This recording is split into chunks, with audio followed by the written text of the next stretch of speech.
Bueno, el día de hoy vamos a hacer un avance de los programas de bienestar. Está con nosotros Ariadna Montiel, secretaria de Bienestar, Marat Bolaño, secretario del Trabajo y Previsión Social, Carlos Torres, secretario técnico del Gabinete de la Presidencia y coordinador general de programas del bienestar, Pamela López Ruiz, que es directora general del programa La Escuela es Nuestra, que se está llevando a cabo justo en este momento. Y está con nosotros Iván Escalante, del Quienes Quieren los Precios, y Diana Aurora para Humanismo Mexicano, lunes Humanismo Mexicano. Bueno, vamos primero con Iván, Quienes Quieren, luego Ariadna, luego Marat, luego Pamela y cierra Carlos Torres. Adelante. Con permiso, presidente. Muy buenos días a todas y a todos. Iniciamos con el quién es quién en los precios, con nuestro seguimiento del precio de la canasta básica. Recordar que es una canasta de 24 productos que no debe de exceder los 910 pesos. En nuestro monitoreo encontramos la canasta más barata en Chedraui, Campeche, en 700 pesos cerrados. Le vamos a poner una palomita. Y la más cara en Walmart Hipódromo en Tijuana, Baja California, 982 pesos con 60 centavos. Le vamos a poner un tache. Continuamos con el comparativo de tres ciudades. Atizapán en el Estado de México, Chedraui, Atizapán, 781,30. La más barata, le ponemos una palomita. Y la más cara, Mercado Soriana, Atizapán, 969 pesos con 50 centavos, un tache. Cuernavaca, Morelos, la más barata, Bodega Aurrera, 38.69, 757 pesos con 50 centavos, palomita. Y la más cara, Fresco, la Comer Bugambilia, en 850,75, también palomita por estar por debajo de los 910 pesos. En Querétaro, la más cara, Soriana Hipercimatario, 835,70, palomita. Y la más cara, la Comer Estadio, 874,35, también palomita. Hay que destacar que en los últimos monitoreos, por lo menos las últimas 3 semanas, hemos detectado que hay muchas más canastas o muchas más establecimientos que venden la canasta en menos de 910 pesos. Por eso hemos estado con muchas palomitas las últimas semanas. Adelante. Bien, este es un reflejo de lo que les acabo de decir, tenemos una disminución de la primera renovación del PASIC que encabezó la presidenta Sheinbaum en noviembre a la fecha, tenemos a nivel nacional una reducción del 3.81% del precio de la canasta a nivel nacional. Y aquí por cada una de las regiones, ¿cuánto ha disminuido el precio promedio? Esto englobando las canastas de todos los establecimientos. Entonces, en el sureste ha disminuido 4.66%, en centro norte 4.50%, en el norte 3.74% y en el centro 2.32%. Esto es reflejo del esfuerzo y del seguimiento que hacen varias instituciones para poder tener estos precios en coordinación, por supuesto, con las empresas de las tiendas de autoservicio. Adelante. Bien, ahora ya en nuestro seguimiento a la Estrategia Nacional para promover la estabilización del precio de la gasolina, como lo hemos estado haciendo semanas anteriores, informando las regiones, los precios por región, tenemos en la región Golfo que el 99% de las estaciones en estos dos estados venden la gasolina en menos de 24 pesos, gasolina regular litro. En Veracruz el promedio está en 23.75 y en Tabasco en 23.71 y prácticamente el promedio de precio de todas las marcas que participan en estos estados está por debajo de los 24 pesos. Adelante. En nuestros monitoreos identificamos precios justos. Esta estación Los Pinos en San Pedro, Coahuila, 23 pesos con 13 centavos el precio del litro de la gasolina regular. Y aquí en cada una de las regiones, destacando que en ningún caso está arriba de los 2 pesos el margen de ganancia, les vamos a poner una palomita. Pero también sigue habiendo algunas, las menos, que se siguen volando la barda con los precios. Entonces tenemos esta, nos llamó la atención, esta de Huachochi, Chihuahua, 24.99 el litro, pero miren el margen de ganancia que tiene esta estación, ya se lo reportamos a Pemex, 5 pesos con 72 centavos por litro de gasolina, para que lo revisen y vean cuál es el problema en esta estación de gasolina particularmente. Y de aquí tenemos los márgenes de ganancia de las gasolineras que se vuelan la barda con los precios, les vamos a poner un tache. Adelante. Queremos informarles, ya salió la revista del consumidor de julio, es la 581, es un estudio de calidad que se hizo sobre jamón y encontramos varios hallazgos muy importantes para información de las personas consumidoras. Se analizaron 40 productos, de los 40 productos, 13 de ellos están fuera de norma. La norma que regula los jamones es la 158. Aquí tenemos dos ejemplos. Aquí tenemos este jamón. Para tener la denominación jamón tiene que tener una serie de características. Este sí es jamón de pavo y cerdo. Y luego si ven esta otra presentación, este no dice jamón, hasta abajo dice embutido cárnico. Es normalmente un poco más barato, pero se vende al lado de los jamones. Este es otro ejemplo. Este sí es jamón de pavo Virginia, establece el término jamón, y aquí abajo dice jamón y aquí embutido y es más o menos la misma presentación. Entonces, hicimos varios hallazgos, no son veraces en sus contenidos netos normalmente, no cumplen con la declaración nutrimental, contienen más sodio que el que declaran, pero lo más relevante no es eso, sino que hay marcas que intentan engañar a las personas consumidoras haciéndose pasar por jamón y no son jamón. Adelante. Bien, derivado de este estudio, ya el día de hoy se van a enviar oficios a COFEPRIS y a la Secretaría de Agricultura, ya conversamos con ambos, para dar a conocer los hallazgos obtenidos en el estudio. Se informará a los proveedores y distribuidores sobre los incumplimientos, resaltando la responsabilidad de la comercialización de los productos y la información que se presenta en los empaques. ¿Qué vamos a revisar a partir de esta semana? Las características del etiquetado y posibles incumplimientos de leyes y normas que pudieran derivar en procedimientos por infracciones a la ley, características de los productos que pudieran resultar en inmovilizaciones e incluso retiro de estos productos del mercado y que la información de los productos no sea engañosa para el consumidor. Adelante. Cerramos con los consejos Profeco de la semana. El estudio completo es un estudio de verdad muy interesante. Lo pueden consultar en la página de internet, en la revista, de manera gratuita, tanto digital como física. Ya está en distribución en todos los estados. Consejos Profeco 1, el precio de la canasta básica ha disminuido en promedio 3.81% a partir de la renovación del PASIC de noviembre. Elige los establecimientos donde los precios sean justos. 2, no cargues gasolina donde se vuelan la barda con los precios. Utiliza el mapa virtual que está disponible en nuestra página de internet. 3, entre los jamones hay productos que están fuera de norma. Revisa el estudio de calidad de la revista del consumidor de julio. Nuestras redes sociales, nuestra página de internet y el número del consumidor. Muchas gracias, Presidenta. Gracias, Iván. Ariadna. Con su permiso, Presidenta, vamos a poner un video sobre los programas. Buenos días, bonita semana a todos.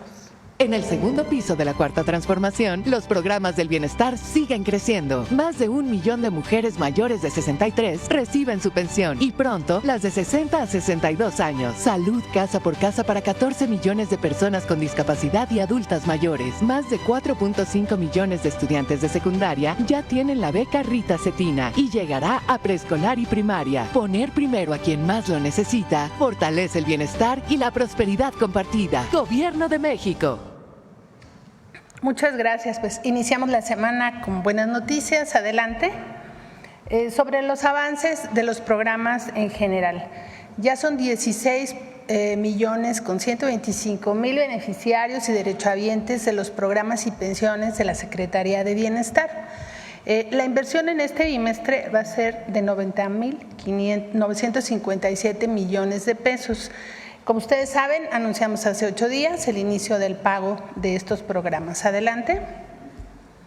Ya al día de hoy está dispersada de la letra A a la letra F. Hemos dispersado a 4.3 millones de derechohabientes con una inversión casi de 25,000 millones. Adelante, y el periodo de pago inició el 1 de julio y va a concluir el día 24. Recordar que es por letra, para que podamos atender a las personas de manera muy adecuada, en medida de que cada vez son más, afortunadamente, los derechohabientes de las pensiones. Adelante. En el registro, ustedes recordarán, iniciamos registro en el mes de junio, pasado el proceso electoral, y se registraron 221,000 adultos mayores de 65 años y en el caso de la pensión Mujeres Bienestar, que también ya es un registro permanente, 159,000 mujeres. A partir del mes de agosto o durante el mes de agosto se va a iniciar el registro de 60 a 63 años de las mujeres. En general se va a establecer ya el quintil de 60 en adelante. Ya va a ser universal esta pensión para las mujeres de esta edad. Adelante.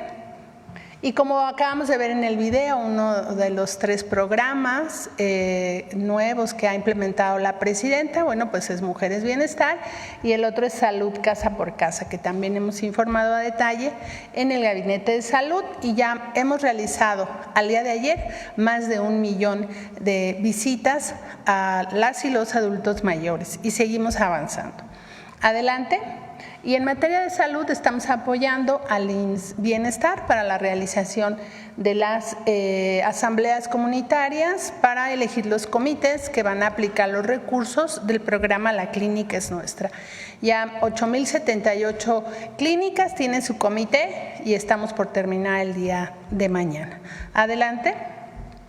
Apoyamos también a la Secretaría de Educación Pública, especialmente a la Coordinación Nacional de Becas, para la entrega de las becas de educación media superior, y 1,360,000 jóvenes recibieron su tarjeta y se atendieron a más de 11,700 preparatorias. Adelante.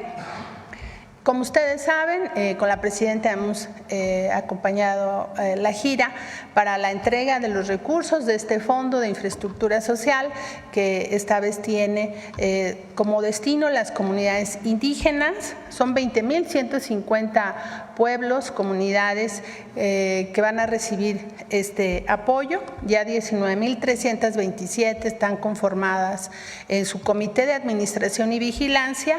Ya se están entregando los recursos por parte de la presidenta y este mes de julio concluiremos la entrega con la tarjeta del Banco del Bienestar. Es como van a usar estos recursos. Adelante.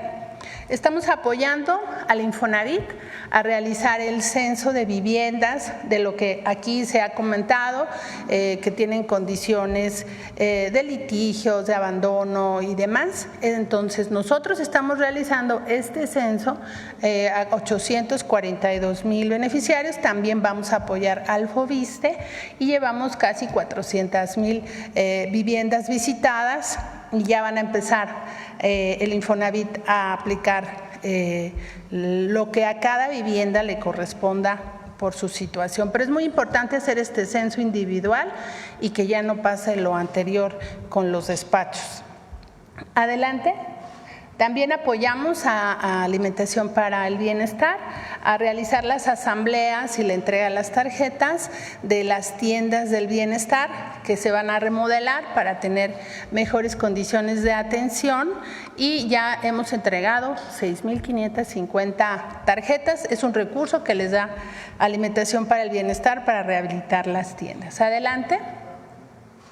Y en el programa México te abraza, que coordina la Secretaría de Gobernación, como ustedes saben, están colocados los centros de atención en la frontera norte y también en Villahermosa y Tapachula se reciben hermanos que han sido repatriados de los Estados Unidos y ya hemos entregado 36,304 tarjetas de bienestar paisano, que son recursos para que ellos puedan llegar a su comunidad. Adelante.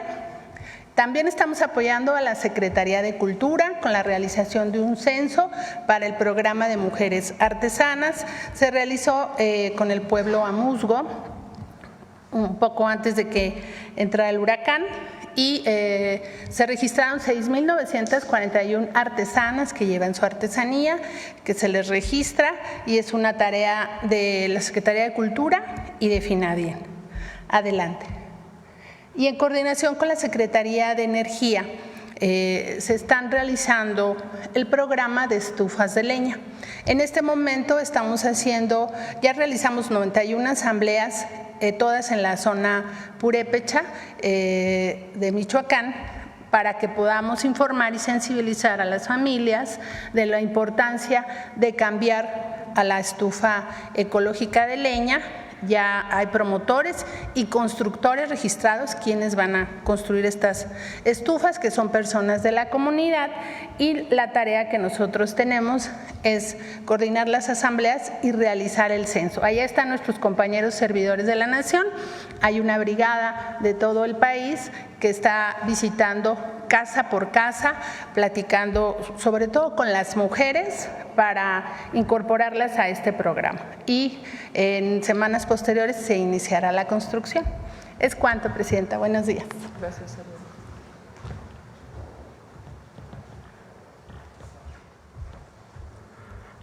Muy buenos días a todas y todos. Con su permiso, Presidenta, me permito informar sobre el programa Jóvenes Construyendo el Futuro, programa de bienestar del Gobierno de México que atiende a jóvenes entre 18 y 29 años que no estudian ni trabajan, prioritariamente a aquellos que viven en los municipios, colonias, localidades con mayor índice de pobreza, de incidencia delictiva, buscando su incorporación en centros de trabajo para que puedan aprender a trabajar. El programa funciona a través de una articulación estratégica entre el Gobierno de México, los centros de trabajo, que son los talleres, los negocios, los comercios que participan en el programa como tutores, y la participación y compromiso de las y los jóvenes del país. Mientras las y los jóvenes se encuentran en capacitación, el Gobierno de México otorga un apoyo económico de manera directa y sin intermediarios a través de la tarjeta del Banco de Bienestar, equivalente a un salario mínimo que en este año es de 8,480 pesos, además de su incorporación en el seguro médico del IMSS. Todo esto a lo largo de 12 meses. Del año 2019 que inició su operación este programa a la fecha, el programa ha atendido 3.2 millones de jóvenes, de los cuales 58% son mujeres, representando una inversión acumulada completa de 143,000 millones de pesos. Es importante destacar que las y los jóvenes que participan en el programa, 7 de cada 10 encuentran un empleo u ocupación productiva posterior a su capacitación. Asimismo, recordar que la inversión proyectada para el año 2025 es de poco más de 24,000 millones de pesos. En lo correspondiente a la Estrategia Nacional de Seguridad, en lo referente al eje de atención a las causas, el programa Jóvenes Construyendo el Futuro participa de manera prioritaria en 9 municipios de las 6 entidades federativas que están incluidas en este programa. En el caso de Tabasco es el municipio de Centro, Chilpancingo y Acapulco en Guerrero, Tijuana en Baja California, San Cristóbal de las Casas y frontera con Malapa en Chiapas, Chimalhuacán en el Estado de México, así como León y Celaya en el caso del Estado de Guanajuato.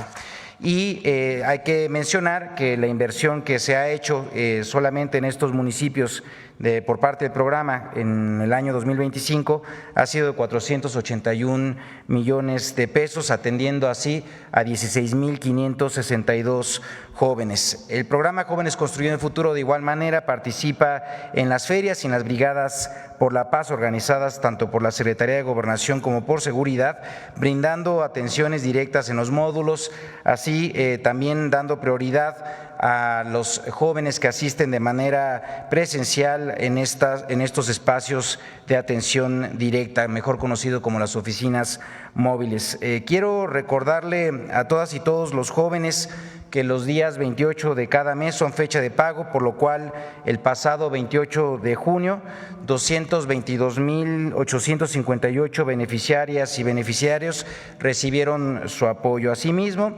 en julio 77,000 jóvenes comenzaron su capacitación, los cuales recibirán su primer pago el día 28 de este mes. Además, compartir que la próxima fecha de apertura para vinculaciones será el próximo 1 de agosto, reiterando que las aperturas para la participación se realizan de manera bimestral, por lo que para este año aún están previstas para los meses de agosto, octubre y diciembre. Finalmente, les invito a que vean con nosotros el siguiente video de la experiencia de un joven participante del programa, esto en el municipio de Acapulco de Juárez, Guerrero. Muchísimas gracias. Adelante con el video, por favor.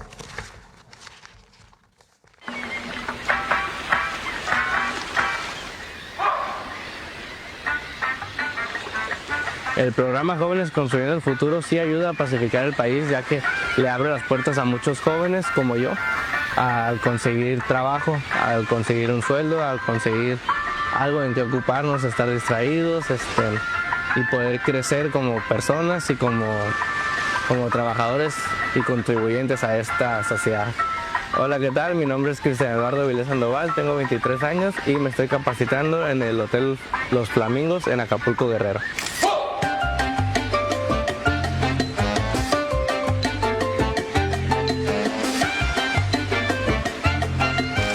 En mi capacitación aquí en el hotel realizo de todo, vas como un ayudante en general, la recepción, la cocina, también estoy en recepción atendiendo a los huéspedes que llegan y a veces en el restaurante, en el área de bar.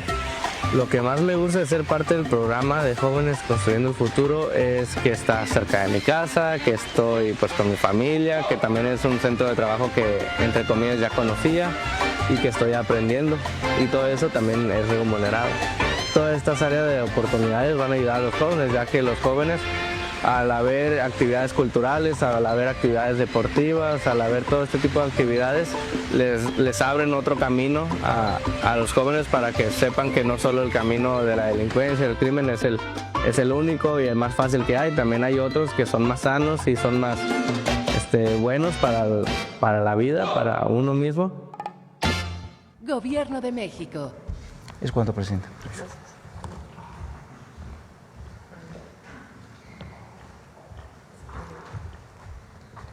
Muy buenos días a todas y todos. Con su permiso, Presidenta. Referente al programa La Escuela es Nuestra, reiterar que este programa consiste en otorgar apoyos económicos de manera directa a las escuelas a través de comités de madres, padres, maestras, maestros y estudiantes en el caso de educación media superior, quienes en conjunto evalúan las necesidades de sus escuelas y definen en qué acciones aplicar los recursos otorgados para el mejoramiento de sus instalaciones. En el presente año se asignaron 25,000 millones de pesos para el beneficio de aproximadamente 8.1 millones de estudiantes en la mejora de estos espacios educativos a través de los 70,006 comités escolares de administración participativa conformados en asamblea por las compañeras y compañeros servidores de la Nación. ¿Cómo hacemos llegar los recursos a las escuelas? A través de las tarjetas del Banco de Bienestar que se entregan a las tesoreras de los comités escolares y de la meta de entrega que tenemos de tarjetas proyectada a 63,891 escuelas públicas de educación básica. Se han entregado 63,349 tarjetas, de las cuales se depositarán los recursos destinados a cada escuela, que van desde los 200,000, 250,000 y 600,000 pesos. Con respecto al nivel medio superior, en atención al compromiso de la Presidenta de ampliar el programa La Escuela es Nuestra a este nivel educativo, proyectamos una meta de atención de 6,115 planteles públicos de modalidad escolarizada que realizaron su asamblea y de los cuales 6,068 ya cuentan con su tarjeta para recibir los recursos, que van, dependiendo de la matrícula, desde 600,000 pesos, 1 millón y 1,5 millones de pesos. Debido a las necesidades que los bachilleratos tienen, que es distinta con respecto de las escuelas de educación básica. Recordar que por primera vez este programa va a entrar en nivel medio superior y recibirán estos recursos, que representará la atención del 50% de los planteles de este nivel en todo el país, de manera que el otro 50% será atendido el año próximo para que todas reciban el apoyo. En la siguiente lámina, por favor. En cuanto al calendario programado, informamos que durante el pasado mes de junio, como comentaba la Presidenta, estuvimos operando, entregando las tarjetas, los medios de pago a los comités escolares, y de las 70,006 escuelas de este primer bloque de atención, se les realizarán sus pagos en el presente mes de julio a las escuelas, con una inversión social de 22,245 millones de pesos, de manera que puedan aprovechar las vacaciones para poder ejecutar sus obras, identificar sus necesidades y prever la aplicación de sus recursos. Es importante destacar que en caso que decidan realizar obras mayores en las escuelas, es obligatorio contar con asesoría técnica para garantizar la seguridad de niñas, niños, jóvenes, maestras y maestros. Esta asesoría la pueden solicitar los comités con quien ellos decidan, no hay imposición de intermediarios, proveedores, personal técnico o constructoras.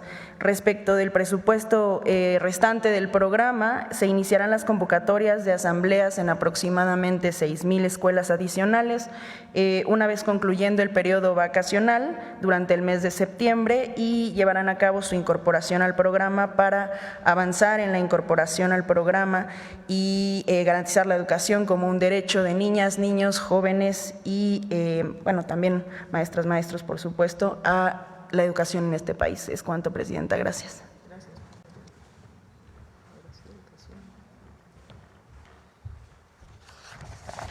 Con su permiso, Presidenta. Buenos días a todas y todos. Adelante, por favor. En este segundo piso de la Cuarta Transformación, todos los programas para el bienestar continúan y se fortalecen.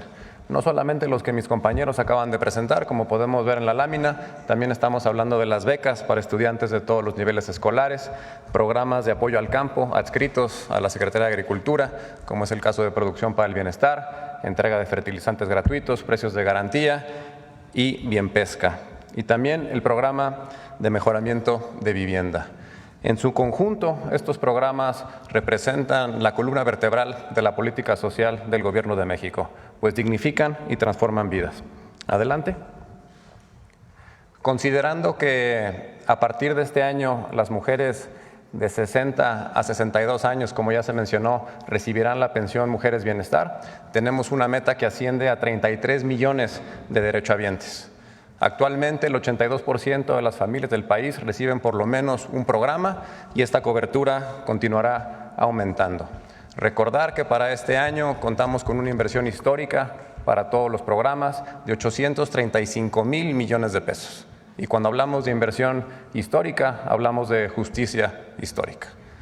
A la fecha hemos ejercido ya el 50% de este presupuesto, es decir, más de 400,000 millones de pesos. Y en la siguiente gráfica podemos ver cómo ha ido aumentando la inversión de los programas año con año a partir del 2019 hasta llegar a la cifra mencionada de 835,000 millones de pesos.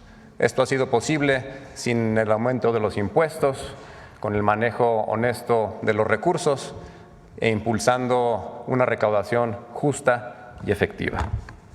Más allá de los números, lo importante es lo que esta política social significa para la gente. Hablamos de millones de historias de dignidad, de vidas que cambian y abren puerta a un mejor futuro. Cierro reafirmando el compromiso de seguir trabajando con toda la fuerza por el bienestar y la felicidad de nuestro pueblo, porque para nosotros ese es el sentido de gobernar. Muchas gracias.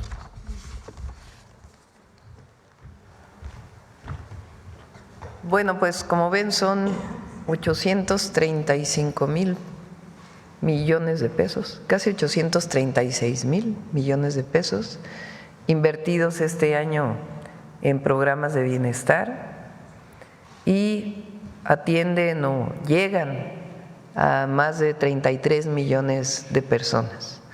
Casi el 82% de las familias de nuestro país reciben de manera directa, sin intermediarios, un programa de bienestar, de los cuales pues ya la mayoría son derechos establecidos en la Constitución de la República.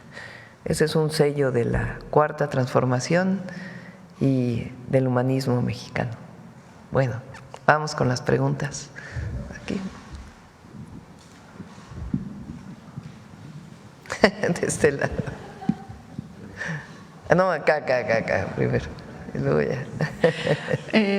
Buenos días, Presidenta. Joana Flores, de Grupo ASIR.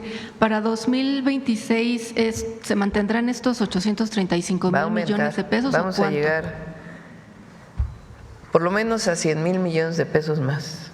O sea, será cercano a 1 billón de pesos. Es casi 3 puntos del PIB, casi. ¿Y beneficiarios serán más de 33? Serían más, porque este año estamos entrando a más familias o estamos apoyando a más familias porque va a aumentar o vamos a cumplir con nuestro compromiso con las mujeres de 60, 61 y 62 años. Al cierre del año, todas las mujeres mexicanas de 60, 64 años recibirán pensión Mujeres Bienestar. Y el próximo año vamos a las niñas y niños de primaria. Y mencionaba ahorita la secretaria de Bienestar que llevan en el programa Salud Casa por Casa más de 1 millón de visitas. ¿El censo es distinto? Tengo entendido. El censo es distinto. ¿Cuánto llevan? Gracias. Sí, el censo lo realizan los servidores y servidoras de la Nación. Lo iniciamos el 1 de octubre a partir que la presidenta tomó protesta y a la fecha llevamos más de 9 millones de visitas. Continuamos con las visitas. De hecho, el fin de semana estuvimos ajustando toda nuestra estrategia para concluir el censo más tardar el 15 de agosto. Y preguntarle de las visitas, bueno, me entiendo que obviamente hay Secretaría de Salud está haciendo los diagnósticos, pero en este 1 millón de visitas que han realizado, no sé si ya han encontrado que había personas que no sabían que tenían ciertos padecimientos. ¿Qué porcentaje han encontrado de esta población? Sí, bueno, 3 cosas importantes de la visita. Primero, la historia clínica, que es muy importante. Todos van a tener la historia clínica y todos los 3 organismos de salud, IMSS, ISSSTE, IMSS Bienestar, van a tener acceso a esa información. Esto es importante porque algunas personas piensan que es acceder a Salud Casa por Casa o optar por su seguridad social que ya tengan, y es complementario. Entonces vamos a atender de manera universal. Entonces, la historia clínica es fundamental. Lo segundo es que hemos atendido situaciones de emergencia o urgencia que se requerían atender en el momento, que no podía esperar a ir a una consulta posterior, y nos han apoyado los organismos de salud, todo el sector salud, inclusive los institutos nacionales, para referir a las personas. Y lo otro es que hemos detectado a personas que no tenían un diagnóstico, principalmente de hipertensión. Esa es la mayor prevalencia de quienes no lo sabían y que con la visita se está detectando. E inmediatamente los enviamos también al centro de salud. Recordar que es el programa de atención preventiva y de primer nivel. Los mandamos al centro de salud más cercano a su domicilio, independientemente si tiene seguridad social o no la tengan. Se les envía para que inicien su atención médica ya en el centro de salud. Muchas gracias. Y, Presidenta, me gustaría preguntarle en otro tema sobre lo ocurrido este fin de semana en la Ciudad de México. El viernes hubo una protesta que pues terminó en hechos violentos en contra de la gentrificación. El tema de vivienda, bueno, es algo que le corresponde al gobierno de la ciudad, pero me gustaría pedirle su opinión, sobre todo por las implicaciones sociales que tiene esto y cómo evitar pues estas expresiones de odio contra extranjeros. Primero hay que decir que todas y todos los mexicanos tenemos que tener muy presente el no a la discriminación. No a la discriminación. No al racismo, no al clasismo, no a la xenofobia, no al machismo, no a la discriminación. Todas y todos los seres humanos somos iguales y no podemos tratar a nadie como menos. Las muestras xenofóbicas de esa manifestación hay que condenarlas. No puede ser que por una demanda, por más legítima que sea, que es la gentrificación, la demanda sea fuera cualquier nacionalidad de nuestro país. México ha sido solidario, fraterno siempre. Recibimos en el siglo XX a los republicanos españoles, a personas del Cono Sur, de América del Sur, producto de los golpes de Estado. Hemos recibido a guatemaltecos que por violencia, por discriminación, han llegado a nuestro país. México es un país abierto al mundo y no es discriminatorio. Entonces no pueden justificarse las actitudes xenofóbicas. Eso para empezar. De igual manera lo que vimos que se hizo viral de esta mujer que con una discriminación, un clasismo, un racismo aberrante se dirigió a un policía de la Ciudad de México. Eso no puede existir en nuestro país y hay que señalarlo siempre. Entonces eso es lo primero, ni xenofobia, ni racismo, ni clasismo, cero discriminación en nuestro país. Lo segundo es el tema de la gentrificación, que es en realidad un tema de especulación inmobiliaria, derivado principalmente de la renta de departamentos a través de plataformas digitales para turismo o para personas que vienen a vivir a México 3, 4, 5 meses. Fue un fenómeno que se dio después de la pandemia, los llamados nómadas digitales. Mucha gente que sigue trabajando a distancia de otros países del mundo, muchos de ellos estadounidenses, que vienen a México, porque México pues es un país maravilloso y la ciudad es una ciudad hermosísima donde mucha gente quiere vivir, y vienen a México a pasar un tiempo trabajando. Las personas que vienen a México tienen que respetar nuestra ley y de la misma manera no pueden tener ninguna actitud discriminatoria, menos ante un pueblo que les está abriendo los brazos. Y desde la ciudad, y vamos a apoyar en lo que haga falta con la SEDATU, buscar los mecanismos de regulación para que no se encarezca la vida en estos lugares. Porque en efecto, particularmente la Condesa, la Roma, pues ya hay mucha especulación inmobiliaria derivada de la renta de Airbnb, todas estas plataformas digitales que rentan espacios. Digo esta marca, pero hay muchas otras plataformas. Entonces, pues no puede ser el encarecimiento de la ciudad y menos lo que se llama la gentrificación, que es expulsar a las personas que han vivido ahí por años y años y que la carestía de la zona pues acaba por expulsarlos del lugar. Tiene que haber inclusión siempre. No es tolerancia, es inclusión.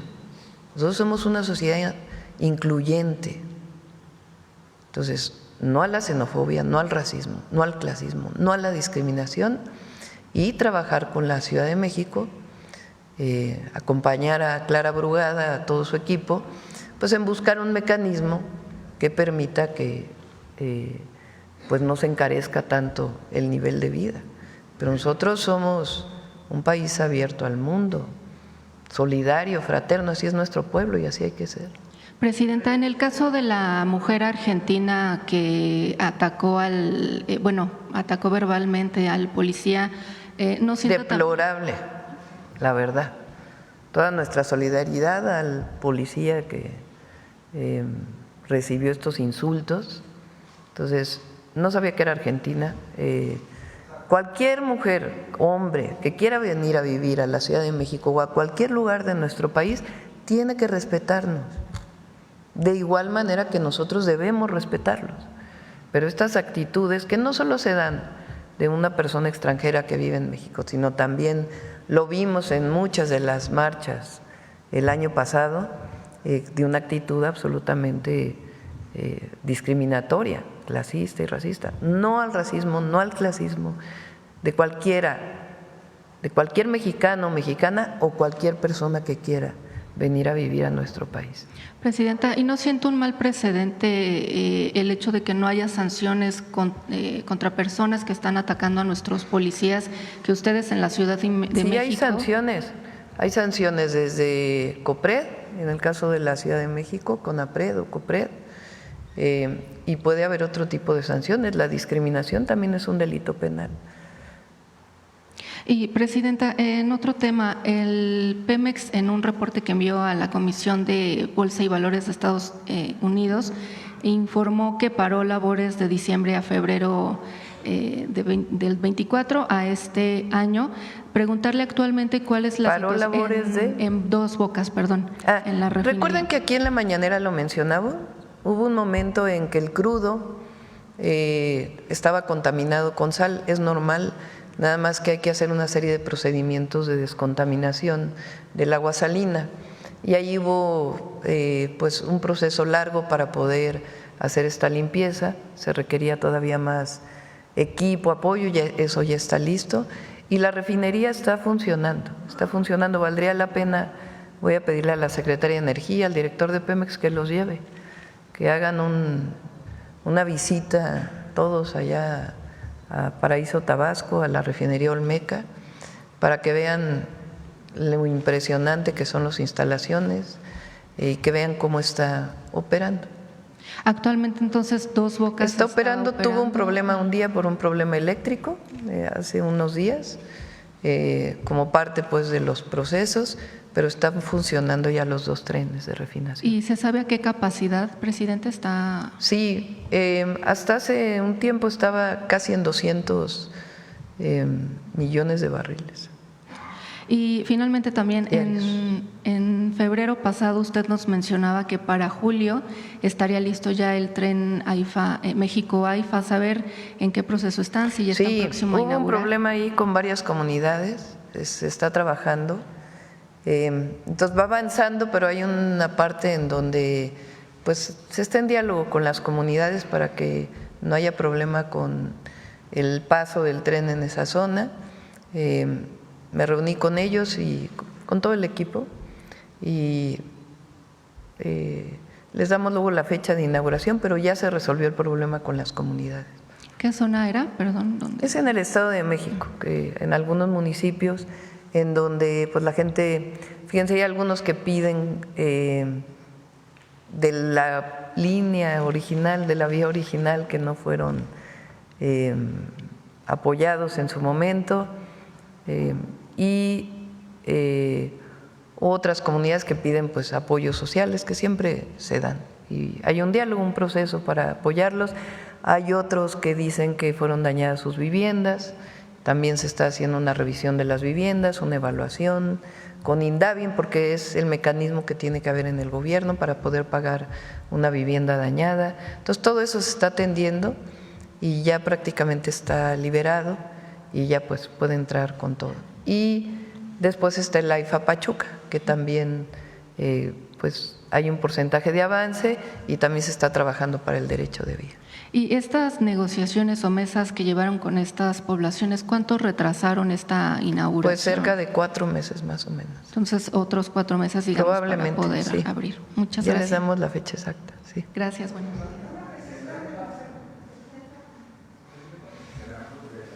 A ver, vamos a ver. A ver acá, porque tú ibas a agarrar el micrófono. Luego ya vamos. Gracias, Presidenta. Juan Bautista de Voces del Periodista. Presidenta, de los 2,5 millones que hay de población afrodescendiente, este fin de semana, y usted especialmente el día de ayer estuvo en Zaragoza, los antropólogos, historiadores señalan que el último eslabón de la cadena social en una visión neoliberal eran los indígenas. Y los últimos de los últimos, los olvidados, como esa película de Luis Buñuel, son los afrodescendientes. Usted ayer vistió las ropas de esa comunidad, participó de este rito de los 4 vientos y yo percibí desde la transmisión, no estuve ahí, pero mis compañeros algunos sí, un gran entusiasmo, porque además en 163 años es la primera ocasión que una primer mandataria, una jefa de Estado visita y se funde con esa comunidad en representación de todas estas comunidades que están principalmente pues en las costas, en Chiapas, en Tabasco, en Veracruz, en Guerrero, todavía alguna parte en Michoacán. Yo quisiera primero preguntarle cuál fue su percepción ayer, que yo veo ahí un ícono en la historia haciendo justicia a esta parte de la comunidad más olvidada de México. El programa, más que el programa, porque este no es un programa, sí, es un derecho derivado de la reforma constitucional del artículo 2, que reconoce a los pueblos, a las comunidades indígenas y afromexicanas como sujetos de derecho pleno, con derecho a su territorio y a recibir recursos públicos del presupuesto. En estos eventos digo que ni en la Constitución de 1824, ni en la de 1857, incluso ni en la de 1917, que reconoce tierras comunales y ejidales, se reconoció a los pueblos indígenas, y menos a los afromexicanos. Es hasta ahora con la reforma constitucional que hay un reconocimiento pleno de todos sus derechos. Y derivado de ello, por primera vez en la historia, hay un presupuesto directo a las comunidades indígenas y afromexicanas.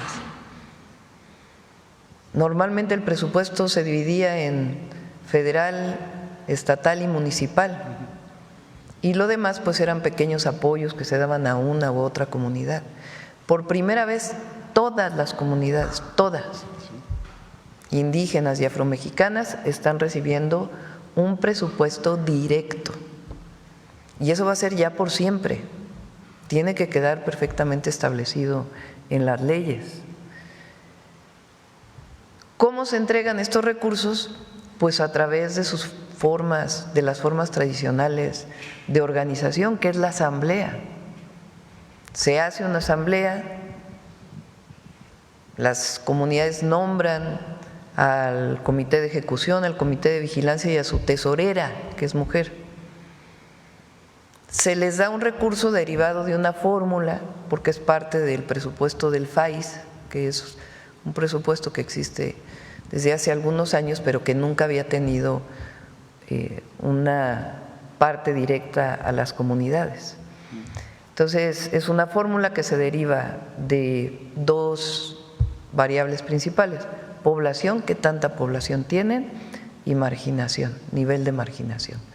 Hay comunidades que van a recibir 100 millones de pesos, hay comunidades que van a recibir 200,000 pesos porque tienen 1,000 habitantes en una comunidad y en otra pues tienen decenas de miles de habitantes o incluso centenas. Entonces se hace la asamblea, votan qué proyecto, votan a sus comité de ejecución, de vigilancia y a su tesorera y reciben una tarjeta del bienestar donde van a tener ellos que comprobar sus recursos, como cualquier recurso público que deba ser comprobado. Entonces es la primera vez que ocurre eso y hay una enorme algarabía, porque aunque es poco presupuesto, son 13,000 millones de pesos, claro, de 0 a 13,000 millones pues es muchísimo, pero es poco presupuesto en función pues de la deuda histórica que tenemos con los pueblos indígenas y afromexicanos y vamos a buscar aumentarlo cada año. Pero hay mucha algarabía por el reconocimiento, o sea, son 300 años de colonia y más de 200 años de la vida independiente y nunca se había reconocido a una comunidad, a un pueblo, para recibir directamente su presupuesto. Y ayer particularmente pues es la zona olmeca, es la cultura madre. A unos kilómetros de ahí se encontraron las cabezas olmecas que están en el Museo de Jalapa, otras en el Museo de la Venta, aunque es de otra zona. Entonces imagínense, la olmeca pues tiene 3,000 años.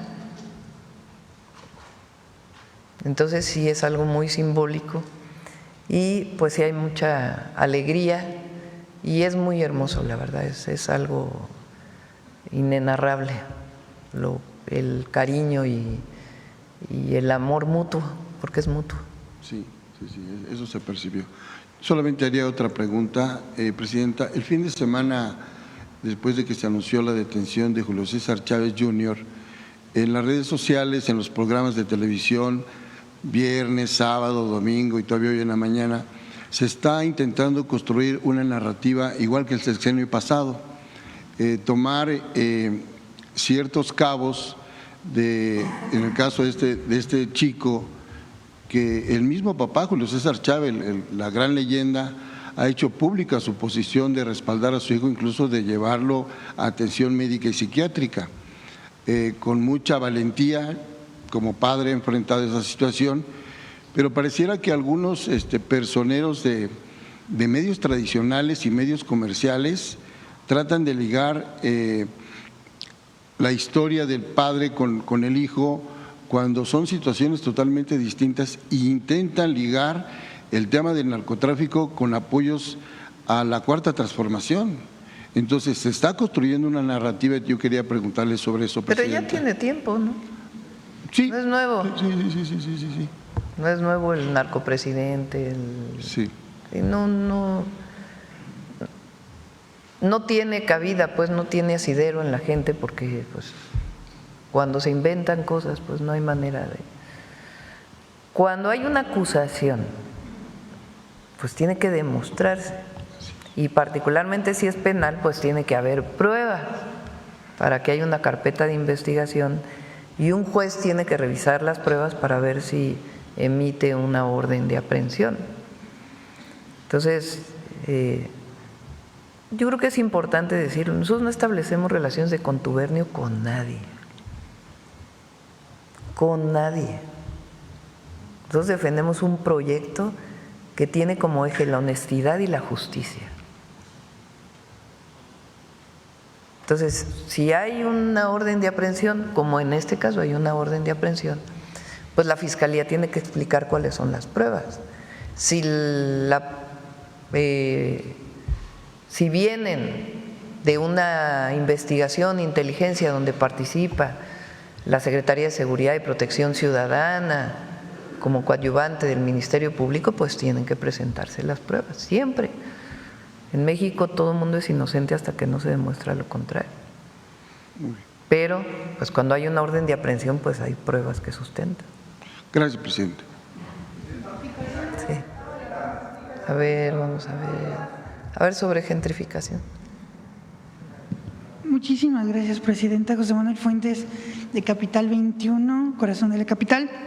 Preguntarle ahorita que mencionaba esta parte de regular las aplicaciones. Últimamente, y está documentado, de que las inmobiliarias se aprovechan de que existen predios cuyos dueños carecen de escrituras y por medio de demandas legales o amenazas hostigan a los habitantes para después ofrecerlos en aplicación de hospedaje. Para este tema, pues en la ciudad se ha instalado una mesa contra el despojo. Preguntarle si usted considera más adelante una iniciativa para combatir esto, no solamente en la Ciudad de México, porque también se da en otras entidades, en Guanajuato, en Michoacán. O sea, está documentado de que las inmobiliarias están acaparando pues este sector, presidente. Quién sabe qué se cayó allá atrás. Hay delitos que son del fuero común y la Federación tiene que apoyar para que se fortalezcan las capacidades institucionales y todo el apoyo que tiene que haber. No todos los delitos pueden ser del fuero federal. Entonces, en este caso del despojo, pues hay que apoyar a la Ciudad de México y a todas las entidades federativas donde se presente. El Estado de México también ha presentado distintas iniciativas referente a este tema. Habría que ver si una ley federal es necesaria o no, pero más bien pues hay una parte que le corresponde a los estados y que nosotros no es que nos lavemos las manos, ni mucho menos, sino apoyamos en todo lo que se requiere, pero hay delitos que deben seguirse atendiendo como del fuero común. Porque también este fin de semana la jefa de gobierno anunció que iba a lanzar prácticamente en una semana varias varias medidas, una estrategia para combatir este tema. Sí, no lo mencionó, estuvo como todos los lunes, en el Gabinete de Seguridad. Es muy buena jefa de gobierno, Clara, y pues está ocupada con el tema de la gentrificación y está buscando los mejores mecanismos para que se respete a la población original y que no sea la carestía o algún abuso el que obligue a una persona a salirse de su hogar por la carestía. Martí Batres, como jefe de gobierno, cuando queda Martí, él hizo una regulación para las plataformas, que pues hay que revisar esa regulación y ver hasta dónde ha funcionado y qué le falta y pues seguir trabajando. Hay ejemplos en otras ciudades del mundo. Barcelona tiene ejemplos de estos donde ha crecido también la gentrificación y el aumento de las rentas. Entonces, pues hay que ver los mecanismos que permitan recibir visitantes y al mismo tiempo pues que no se generen estos mecanismos de gentrificación. También a lo mejor con Profeco se puede ayudar cuando estaba en la jefatura de gobierno se hizo un programa para revisar que se cumplan las normas de los restaurantes, porque también son los restaurantes de ciertas zonas de la ciudad o de zonas muy turísticas en México, pues tienen precios elevadísimos. Entonces hay una serie de reglamentos que se deben cumplir, tienen que mostrar el menú afuera del restaurante para que la gente no le diga, pues ya entraste y ahora te cobro por cubiertos 500 pesos, más no sé cuánto, y la gente no sabía. Entonces tienen que haber información para saber realmente cuánto cuesta y también pues que no haya estos precios elevadísimos en restaurantes de estas zonas, ¿no? También Profeco puede seguir ayudando en este proceso. También, por último, de este tema, la jefa de gobierno también hablaba y llamaba a los capitalinos, a los capitalinos a mostrar sus propuestas sobre el tema de la gentrificación. ¿Usted considera que sí es importante ampliar el diálogo y sumar propuestas ciudadanas sobre esta situación? Siempre la participación ciudadana es muy importante, pero sí es importante. La gentrificación es un fenómeno que hay que atender, pero no se pueden justificar actitudes xenofóbicas. Eso no. Y también cualquier persona que venga a vivir a nuestro país será bien recibido, que cumpla siempre con las leyes, con las normas, y también que sepa apreciar a un pueblo maravilloso, que es el pueblo de México. En el último tema que me gustaría abordar… Y que no haya actitudes discriminatorias también de quien viene a visitar. Muchas gracias, Presidenta. Otro tema tiene que ver con internacional. Ayer se llevó a cabo la cumbre de los BRICS, en donde el presidente Lula hablaba semejante a las propuestas que usted ha mencionado sobre el tema, me acuerdo muy bien, el G20, de contribuir el 1% que se utiliza en el sector armamentista para el bienestar de los pueblos, sembrando vida. Lula hablaba también del tema de que de por qué se aumentó el 5% del Producto Interno Bruto en la organización de la OTAN. Hizo también pues críticas de estos conflictos que hay en el mundo. Preguntarle si tiene información de cómo le fue al canciller en la dependencia. La Secretaría de Relaciones Exteriores informó que se estaba también hablando de su propuesta, otra propuesta que usted tiene sobre este foro del desarrollo económico. Preguntarle si también se hizo énfasis en esta propuesta y también en Sembrando Vida, Presidenta. Hemos presentado dos propuestas a los tres eventos que hemos asistido, y ahora el canciller estuvo como invitado en la reunión de los BRICS, y las propuestas son que se destine al menos el 1% de lo que se destina para la producción de armas en el mundo, para un programa similar a Sembrando Vida de reforestación y de apoyo a sembradores, como cooperación para el desarrollo. Y la otra es la celebración de una cumbre del desarrollo económico para el bienestar.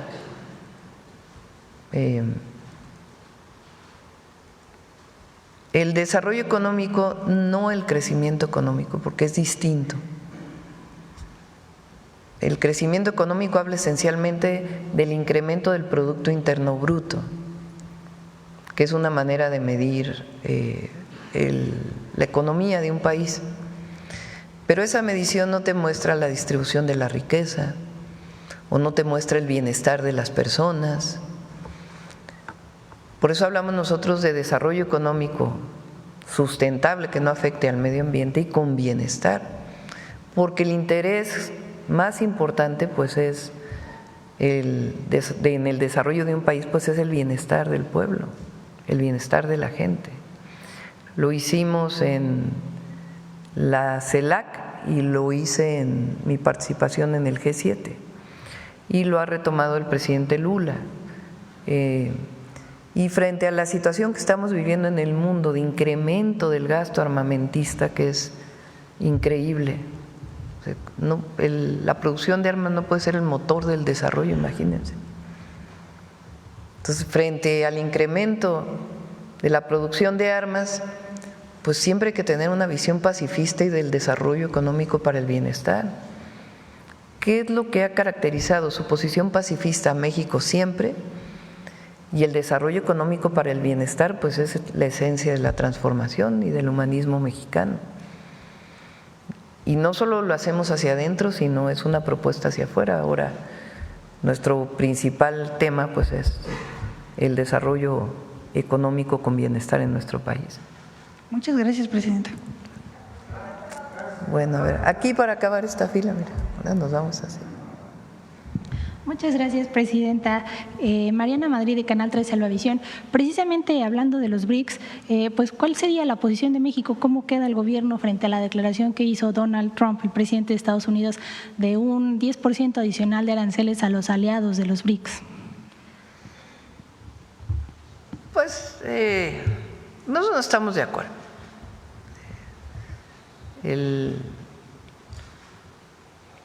La relación entre los países debe ser de cooperación para el desarrollo siempre, esa es nuestra posición, y además es una posición no solo por convicción, sino que está establecida en nuestra Constitución. Esa debe ser siempre la posición de cualquier presidente o presidenta de México. Ahora, pues viene un proceso de aquí a julio, agosto, pues de todo el tema de los aranceles con Estados Unidos. Y ahí estamos trabajando, nuestro equipo, el canciller Marcelo y el secretario de Hacienda, pues en pláticas, seguimos en pláticas con Estados Unidos. Respecto a este acuerdo global general que usted le propuso al presidente Trump, ¿ya hay alguna fecha para que se pueda firmar este acuerdo? No, seguimos trabajando ahí con Estados Unidos. Siguiendo con Estados Unidos, Presidenta, con las inundaciones que ocurrieron en Texas, ¿tiene reporte el gobierno de mexicanos afectados? Sí, a ver si me lo pasas, por favor, de los mexicanos. Por cierto, 2 mexicanas jovencitas que rescataron a otras jovencitas también. Da mucho orgullo, la verdad. Nuestro saludo, cariño y fortaleza. Nuestro pésame también para todos aquellos que fallecieron, todas las familias que perdieron algún familiar en estas inundaciones. Y esta es la nota de Relaciones Exteriores. Debido a las inundaciones, el Consulado de México en San Antonio brinda asistencia a 30 mexicanos, 9 solicitaron apoyo para regresar a México, 16 solicitaron la reposición de pasaportes por destrucción, 4 no hicieron petición ya que se encuentran en Estados Unidos con visa de trabajo y son asistidas por agencias contratistas. El Consulado de México en San Antonio se mantiene en constante comunicación con las familias y cuando las condiciones climáticas lo permitan, visitarán los albergues. Muchas gracias, Presidenta. En otro tema, ¿qué opinión le merecen los señalamientos recientes contra el expresidente Peña Nieto y la supuesta contratación de este sistema de espionaje Pegasus? Pues sí estuvo medio tremendo, ¿no?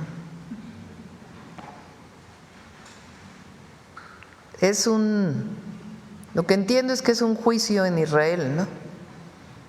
De 2 personas o 2 empresas, 2 personas que hicieron negocio en México y que pues entre ellos hubo un conflicto allá y a la hora de pues que se hace público algunos de los elementos de este conflicto mercantil que tienen estos 2 empresarios, pues sale este asunto que dice que fueron 25 millones de dólares.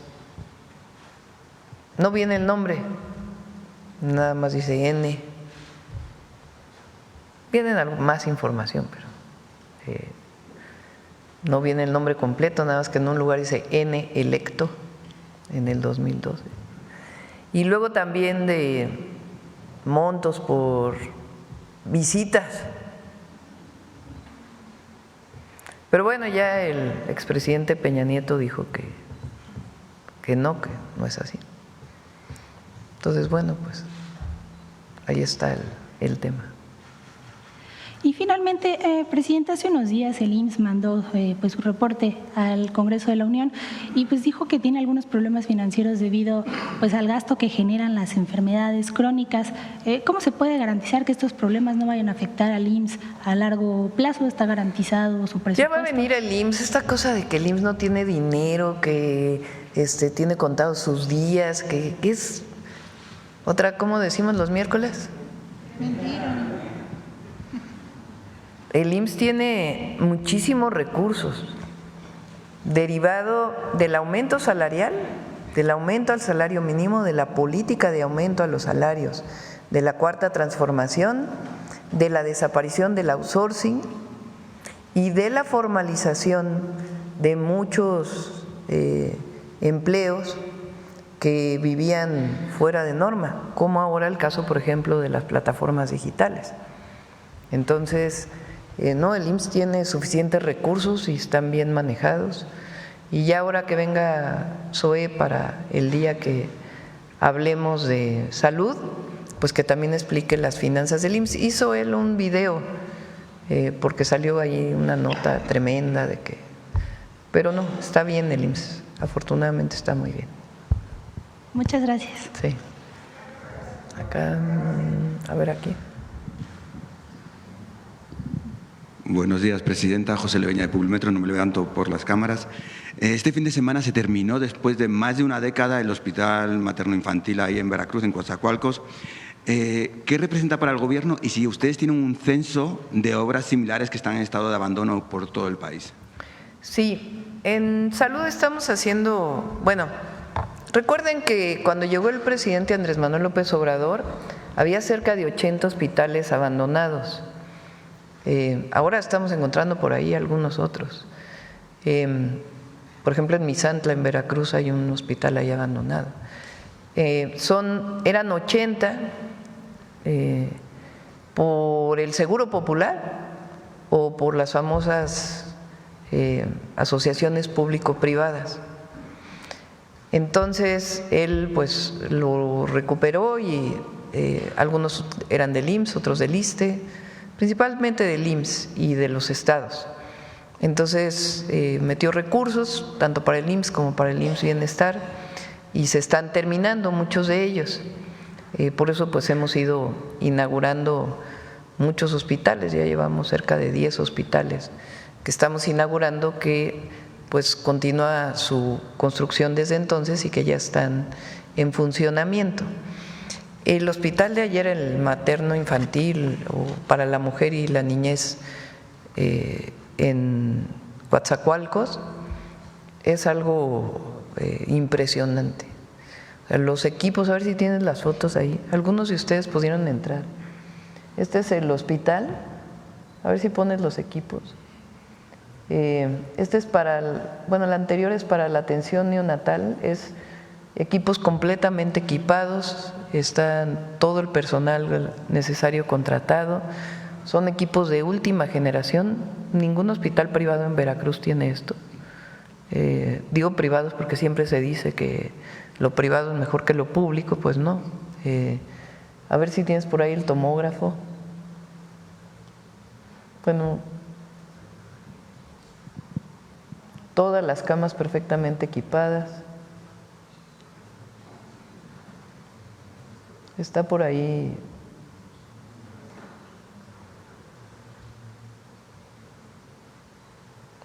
Hay una fotografía ahí del tomógrafo, a ver si lo puedes pasar. Están súper equipados, igual que las torres de cardiología y cancerología para atención a niños que visitamos en Puebla. Todos están muy bien equipados, pero particularmente el equipamiento de estos hospitales es algo impresionante. Por eso dije ayer, porque es de las zonas más pobres de la zona sur de Veracruz, tiene muchísimas comunidades indígenas con carencias todavía, y la atención hospitalaria para la mujer y la niñez pues va a ser algo extraordinario. Entonces estamos inaugurando los hospitales que venían de las obras que dejó el presidente López Obrador y estamos planteando 2 o 3 ejes. Uno, que no haya quirófano que no funcione en México, que todos los quirófanos tengan todo el equipamiento y todo, ahí está el tomógrafo, son todos de última generación. Entonces, que ningún quirófano, hay quirófanos en México que tenían, desde que se inauguró el hospital hace 20 años, sin funcionar, porque les faltaba algo, con la prisa de la inauguración lo inauguraron y nunca funcionó, porque ya después no compraron el equipo que se tenía que comprar. Se avanzó mucho, recuerden además que con la pandemia pues muchos de estos hospitales durante 2 años atendieron una sola enfermedad, entonces el COVID. Entonces ahora es que todos los quirófanos tengan todo lo necesario para pues adelantar todo el rezago que viene desde el COVID en cirugías. Imagínense 2 años sin operar prácticamente, pues evidentemente pues hay un rezago que se va avanzando, pero todavía se requiere cubrir de todas las instituciones públicas. Entonces todos los quirófanos, todo el equipo, el fortalecimiento del IMSS Bienestar como institución y también nuevos centros de salud ampliados, que son centros de salud que tienen algunas camas para hospitalización y para atención de algo de traumatología y algo de partos no riesgosos, y nuevos hospitales también, principalmente el IMSS. Dentro de este tema, ayer hacía referencia a las constituciones mexicanas de 1824, 1857 y 1917, sobre el reconocimiento o la falta de reconocimiento de los pueblos originarios, afromexicanos, etc. Sin embargo, en la Ciudad de México el Zócalo sigue llamándose Plaza de la Constitución en referencia a la Constitución española de 1812. No sé si han pensado, junto con la jefa de gobierno, cambiar la denominación o la referencia del Zócalo a una Constitución mexicana, sobre todo por el tema del… ¿La Constitución de la Ciudad de México? No, es la Constitución de 1812. Hay una placa en el antiguo Palacio del Ayuntamiento que hace referencia a la Constitución aprobada en las Cortes de Cádiz en 1812. Sí, bueno, puede ser. Aprovechando el 7º centenario de la fundación de la ciudad. Sí, puede ser. El 26 de julio vamos a hacer esta celebración tan importante de México Tenochtitlan. ¿Y se podría considerar ese cambio de nombre? Pues, ¿a la ciudad? No, a la Plaza.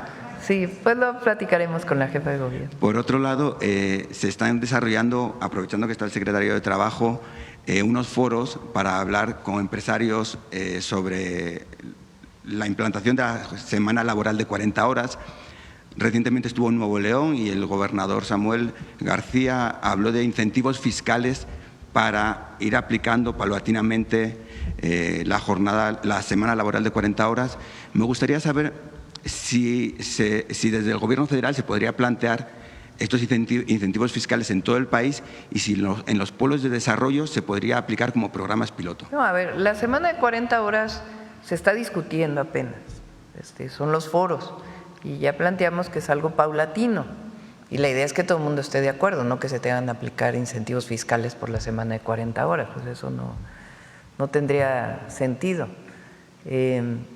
Más bien pues que todos estemos de acuerdo en cuál es el proceso para llegar a la semana laboral de 40 horas, qué sectores, cómo aplicarlo y muchas otras ideas que se están generando en los foros. En los polos de bienestar hay incentivos ya muy establecidos, pero no tienen que ver con la semana laboral. Y ya por último, aprovechando que está el procurador, si en todas estas inspecciones que se están realizando a las gasolineras en el país, también se está haciendo revisión a los servicios sanitarios que hay en estas gasolineras, puesto que hay muchos que están en situación precaria, no cumplen con criterios de calidad, incluso cobran por acceder a los baños, también en estaciones en áreas de servicio de las autopistas, para saber si están realizando este tipo de inspecciones. Y gracias. Sí, muchas gracias. En las gasolineras nosotros priorizamos la revisión de los instrumentos para verificar que volumétricamente cumplan con vender nosotros lo que es litros completos. A partir de ahí también analizamos algunas actividades comerciales en torno al establecimiento, incluso las propias tiendas de conveniencia que están cerca de ellas. Y lo que ahí hacemos es emitir ciertas recomendaciones porque efectivamente si se cobra, pues se tiene que dar un servicio de calidad. Se hacen de manera tangencial o paralela, pero lo que más hacemos ahorita en estos procedimientos que estamos haciendo y más en la estrategia que tenemos coordinada con otras instancias, ASEA, Secretaría de Energía, Pemex, etcétera, es revisar que todos los permisos y que todos los dispensarios estén registrados, no tengan todos sus números de serie que concuerden con los elementos que están dentro de los dispensarios y que se despachen litros completos. Muchas gracias, presidente. Atrás.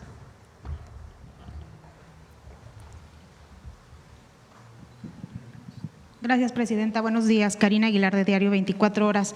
Presidenta, preguntarle sobre este fin de semana nos enteramos de la muerte de al menos 5 niños, entre ellas 3 niñas en Sonora.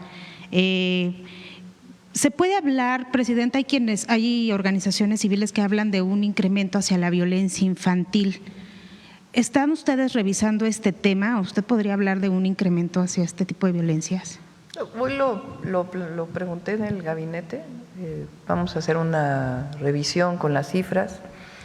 El caso de Sonora, hay un detenido, es el padre, el esposo, pues, el padre de la pareja de las menores y de la mujer, y bueno, lo está investigando la Fiscalía de Sonora, y vamos a revisar, siempre vamos a condenar pues cualquier feminicidio y obviamente violencia contra niñas y niños, pero no tenemos, el gabinete no ha reconocido pues que sea que esté en los números hasta ahora, pero les pedí que lo revisaran para saber realmente si ha aumentado o no la violencia intrafamiliar y al mismo tiempo la muerte violenta de la infancia en nuestro país.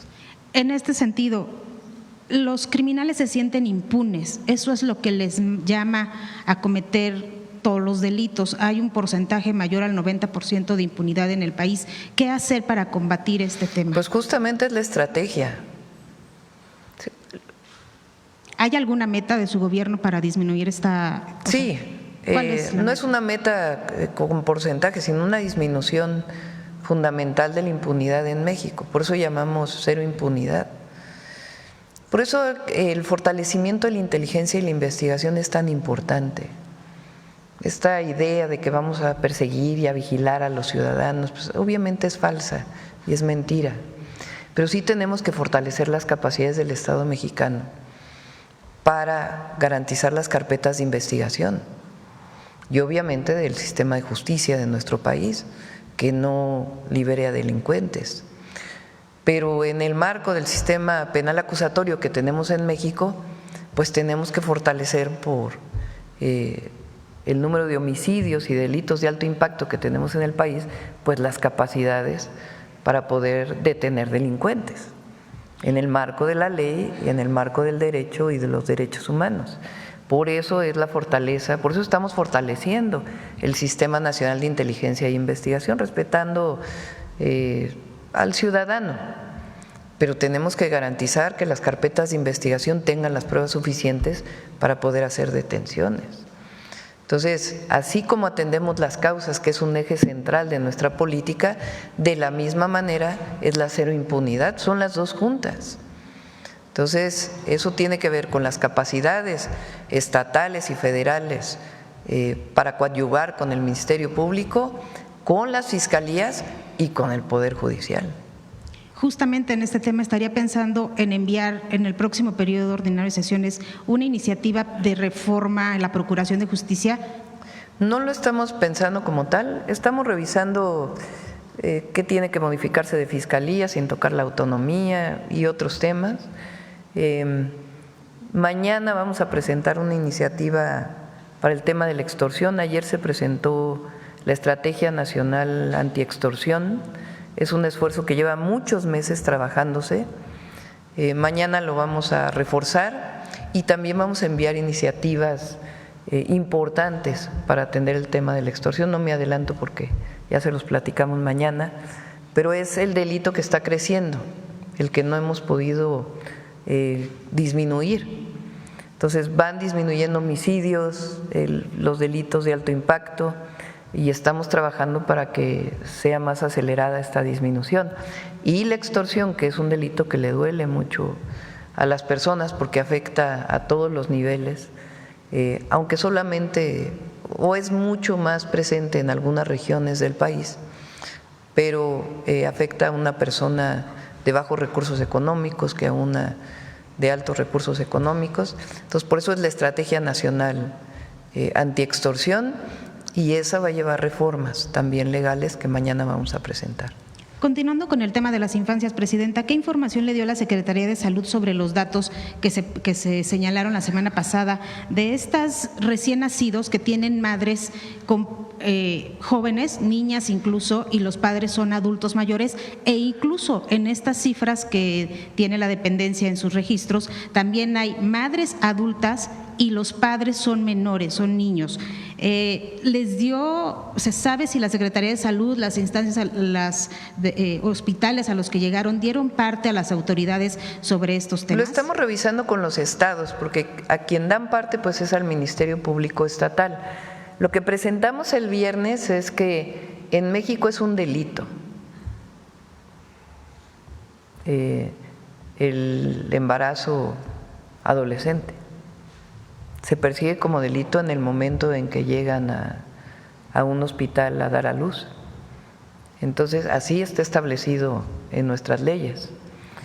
Y en el momento en que ocurre, el hospital o el centro de salud tiene que dar parte al Ministerio Público.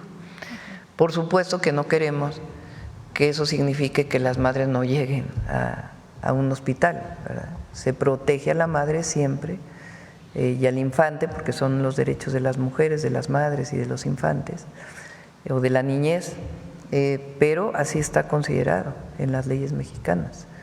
Incluso está considerado que el casamiento, más allá de si está registrado civilmente o no, es a partir de los 18 años. Esa es una resolución de la Corte en el 2016.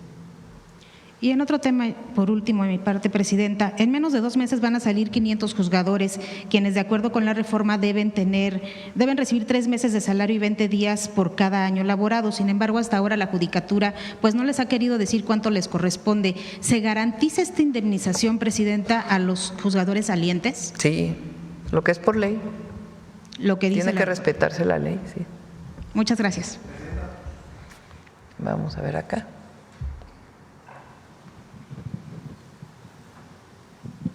Voy sentada aquí, Presidenta, para no interrumpir. Buenos días, Sandra Aguilar, de Grupo Informativo. Solamente para precisar, nos estaba compartiendo 3 acciones o 3 planteamientos que haría en el tema de salud. Uno de ellos es que no haya ningún quirófano sin que se pueda brindar el servicio. Nos faltaron otros 2. Me quedé. Que no haya ningún quirófano sin servicio, el equipamiento, porque hay equipo que no tiene que ver con los quirófanos. Y el tercero, el equipo médico, o sea, que tengan todos los médicos especialistas. Y luego ya, pues, nuevos centros de salud o hospitales. Entonces, número 1, quirófanos con su equipo médico. 2, el equipamiento del hospital, que no haya ninguna cama que no tenga pues su equipo, si lo necesita. Y el tercero es el personal médico o el personal de salud. Sí, gracias, Presidenta. Tuvimos la oportunidad de acompañarla en la gira de Tamaulipas este inicio de fin de semana. Imposible pues no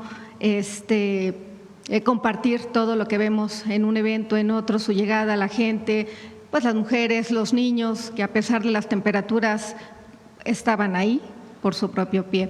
Tener a Tamaulipas y a México cerca de su corazón fueron palabras del gobernador Américo Villarreal Anaya, y sabemos y entendemos que todo este tema de salud, todo este tema de los programas sociales, este rescate de este nuevo hospital del IMSS Bienestar en Ciudad Madero no podría ser posible tampoco sin la coordinación de precisamente un pilar importante, el delegado de Tamaulipas, Luis Lauro Reyes Rodríguez. En ese sentido, Presidenta, pues al ver obviamente a todo el personal, a todos los involucrados, después de esta supervisión, después de estas buenas noticias, los tamaulipecos quieren que regrese porque usted lleva buenas noticias cada vez. Quiere inaugurar la NAMA ya a Nuevo Laredo, ya está lista. ¿Para cuándo su visita? Pues todavía no tenemos exactamente la fecha, pero ya tengo reunión con Rafael Marín para acordar, porque ya está lista ya la obra civil, ya todo está terminado, el equipamiento, todo, ya es el personal que se va a ir para allá. Finalmente, el mensaje que envía a los tamaulipecos después de todo lo que vivió y palpó, y bueno, pues se vive un ambiente muy distinto en Tamaulipas, con Américo, la verdad. Ya ni mencionamos el pasado. pero se vive un ambiente distinto y tiene que ver con la cercanía de su gobierno con la gente. Se está trabajando bien, vamos a apoyar a Tamaulipas en obras de agua, en infraestructura carretera, el tren México-Nuevo Laredo y en algunas otras obras. Ahora otra vez subió un poco el río en algunas zonas y se está atendiendo también ahí. Laura creo que sigue allá en Tamaulipas, la coordinadora de… ¿Llegarán a los censos de las viviendas o solamente no fue gran el daño? En este caso el gobernador quedamos con él que él lo iba a atender y que si era necesario nos iba a buscar. Ok, Presidenta. Compartirle también en el tema, bueno, aprovechar que está el secretario del Trabajo, ha iniciado el 1 de julio precisamente este programa piloto de las plataformas digitales, saber cuáles son los avances que se tienen, sé que son muy pocos días. Va muy bien, con excepción de una plataforma, lo voy a decir. Didi no ha querido registrar a sus trabajadores y trabajadoras y tiene que hacerlo porque ya es ley. Pero de todos los demás, ¿cuánto es el total? A ver, platícales. Sí, con su permiso, Presidenta. Pues bueno, como saben, llevamos una semana de implementación del programa piloto obligatorio y con eso pues se debe de tener una comunicación muy estrecha por parte de las plataformas con el Gobierno de México, con la Secretaría de Trabajo, con el IMSS, para poder facilitar los registros de las personas colaboradoras que lo hacen a través de las plataformas digitales. Y esto evidentemente es un proceso que va ya en curso y que evidentemente ante pues la aprobación y los tiempos de la ley pues corresponde el cumplimiento de la ley. Entonces vamos muy bien, hay que reconocerlo, hay muchas plataformas que han avanzado muy bien, nuestro especial reconocimiento por ejemplo a Rappi, a Uber, a Amazon, Mercado Libre, entre otras que van todavía avanzando. Y bueno, pues vamos a ver conforme vaya avanzando el mes, pues cuáles son los registros que tenemos finalmente. Recordemos que son 2 pisos o 2 niveles de cobertura. Por una parte, independientemente del ingreso que genere un trabajador en plataformas digitales, está cubierto por el caso de accidentes de trabajo, que como saben pues es una actividad que al recurrir al traslado, al transporte a través de bicicletas, de motos, de vehículos, pues se puede tener evidentemente un riesgo importante en el trabajo y ahora se va a dar esa cobertura en caso de que exista un accidente a través del Seguro Social.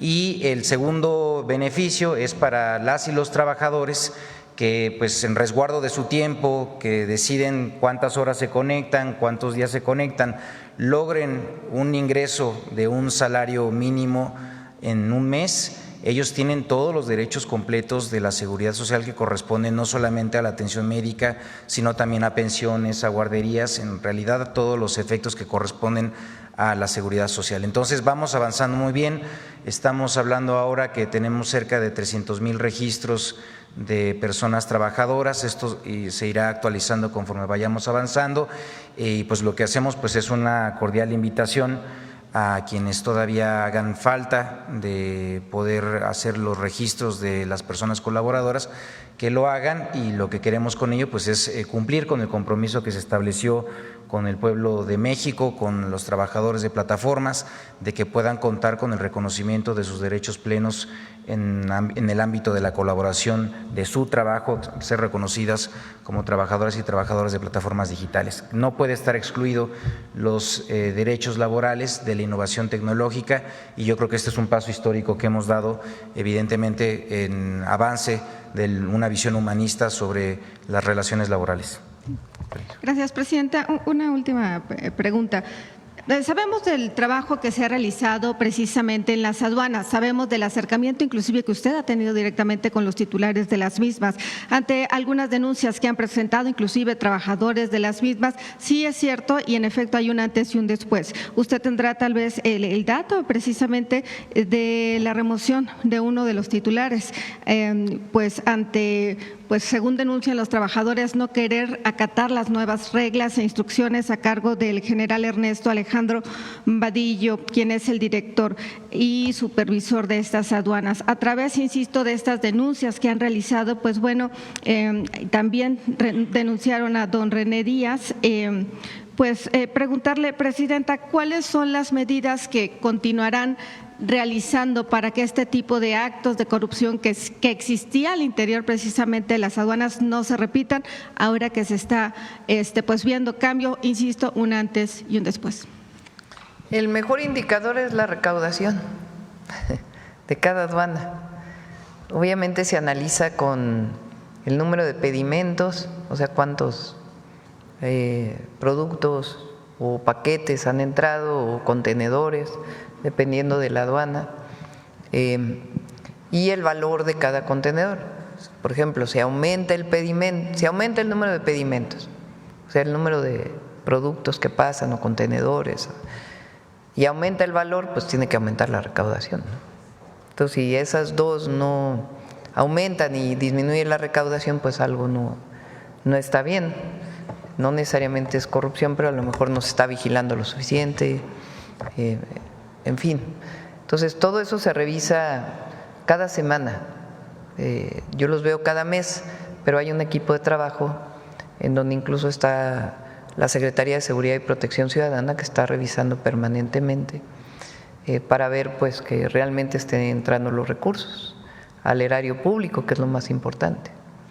Y viene, como anunciamos, una modificación a la ley de aduanas, porque el Estado, así como hay notarios en donde se descansa una función del Estado, también los agentes aduanales son privados a los que se les da la atribución de una función del Estado mexicano. Y los agentes pues tienen que operar también adecuadamente. Entonces, pues vienen más responsabilidades en todo el proceso para todos los que forman parte de las aduanas. Los recintos fiscales también, que es otro tema que tiene que ver pues con importación, exportación, todo tiene que pues estar en orden. Bueno, creo que ya, a ver, vamos. No, ya preguntaron muchos están levantando la mano. Ya. A ver, vamos aquí en la esquina y luego atrás. Vamos dos más, rápido para. Gracias, Presidenta. Citlali Guerrero. Mañana te doy la palabra. De bajo palabra. Presidenta, el pasado 24 de junio la gobernadora de Guerrero solicitó la declaratoria de desastre de 8 municipios de Costa Chica afectados por el huracán Eric, ¿no? Pajinicuilapa, San Nicolás, San Luis, Azoyú, son 8 municipios. Y preguntarle si ya la Secretaría de Gobernación está evaluando la información y esta solicitud de la gobernadora, sí, y si usted considera pertinente esta declaratoria. Sí, en algunos casos es pertinente, en otros casos no. De todas maneras se ayuda a la gente. O sea, no necesariamente en todos los casos se requiere la publicación. La atención la gente la tiene. Ahora ya terminaron prácticamente el censo bienestar de los municipios afectados por Eric en Oaxaca y en Guerrero, particularmente la Costa Chica, y ya va a empezar esta semana nos reunimos ya para que pueda aprobarse el apoyo que van a recibir la gente. No va a haber una declaratoria especial, sino probablemente no sea necesaria en este caso. Se hace una evaluación de la propia Coordinación de Protección Civil y de los consejos. Gracias, Presidenta. Y bueno, justamente la semana pasada el delegado de Bienestar de Guerrero informó pues que ya se terminó este censo de los municipios afectados por el huracán Eric y dio a conocer que el municipio de San Luis Zacatlán no va a ser censado y pidió a los pobladores madurez ante esta decisión tomada por la Secretaría de Bienestar. No, la decisión la toma la Coordinación Nacional hay un protocolo. O sea, no es una decisión de la Secretaría de Bienestar a qué municipios va a censar. Se hace una valoración entre la Comisión Nacional del Agua, y la Coordinación Nacional de Protección Civil. Es un protocolo establecido legalmente. Entonces ellos determinan cuáles fueron los municipios afectados y afectados según qué, ¿no? Porque hay afectación, por ejemplo, a obras civiles, una carretera que se cerró y que tiene que atenderse. En otros casos hay otros municipios que tienen problemas con las viviendas de la gente. En otros tienen que ver con afectaciones a las parcelas de producción. En este caso, por ejemplo, hay mucha afectación a las parcelas de producción de papaya en Oaxaca principalmente. Entonces, la Coordinación Nacional de Protección Civil determina los municipios. Y ya que se determinan los municipios y su afectación, entra Bienestar. Bienestar no puede ir a censar un municipio si la Coordinación Nacional de Protección Civil no aprueba que fue afectado por el Pues es lo que dijo el delegado de Bienestar. Bueno, a lo mejor no lo parafraseó bien, pero ese es el protocolo. ¿Y cuáles son los municipios de Costa Chica afectados por el huracán Eli que sí fueron censados? Y también preguntarle, Presidenta, si debido a todas las inconformidades del censo y del pago de los municipios afectados por el huracán John, ¿no están considerando cambiar la forma de pago? Que no fueran. Se hicieron censos y censos y censos y censos. Lo que pasa es que hay grupos que se organizan. Porque recuerden que nosotros no entregamos dinero a grupos, ni organizaciones sociales, ni organizaciones civiles, ni a ejidos, ni a comunidades. Se entrega directo al afectado, porque antes había mucha corrupción derivada de eso y el líder de esas organizaciones pues se quedaba con la mitad del dinero. Eso ya no. Ya incluso son censos domiciliarios. Entonces, cuando, ya sé que tú dices que todavía hay afectados del John, pero ya se hicieron censos y censos y censos, y si hay alguien todavía, pues que hable a la línea del bienestar, pero ya no atendemos organizaciones. Digo, se les atiende en reuniones, pero no se les da el dinero a las organizaciones, que es lo que quiere mucha gente todavía en esa zona. Entonces, eso sí no lo vamos a hacer.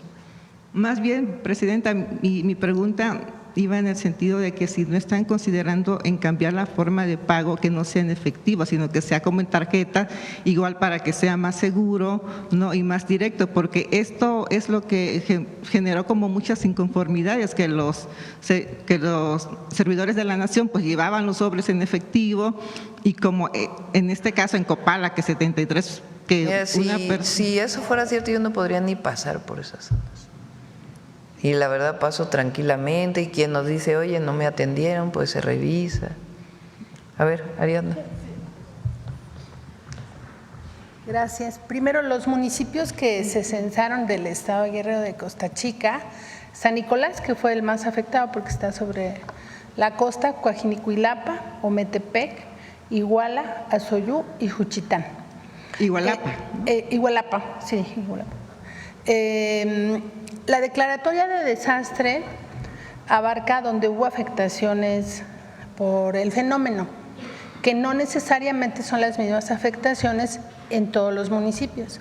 Como bien lo apunta la Presidenta, unos son caminos, otros son cultivos, ganado inclusive, y donde nosotros aplicamos es donde Protección Civil nos informa y determina que hay una afectación y nosotros hacemos un análisis de localidades para organizar el trabajo en campo. Los servidores de la nación nunca llevan efectivo. Ellos no son los responsables del pago. Los responsables son el Banco del Bienestar. Así lo hicimos en Acapulco y la verdad con mucho orgullo no se nos perdió ni un billete y pagamos 15,000 millones de pesos en efectivo. Eso no tiene que ver la forma del pago con, pues como se ha comentado, que nuestro método desde el día 1 del gobierno del presidente López Obrador y con nuestra presidenta, toda la relación que había anteriormente para recibir los programas sociales en ese tiempo a través de las organizaciones concluyó. Y nosotros hacemos esta visita casa por casa y bueno, la gente lo puede constatar. El el modelo que se ha adoptado, distinto al del pasado, pues la gente lo reconoce, la población, porque nos dicen, antes no nos llegaba nada, nos daban una despensa pequeña en el momento de la emergencia y después se iban. Y pruebas hay muchas. La presidenta visitó una comunidad, una colonia en Acapulco, que son reubicados del huracán Paulina, que fueron colocados sobre el cauce del río.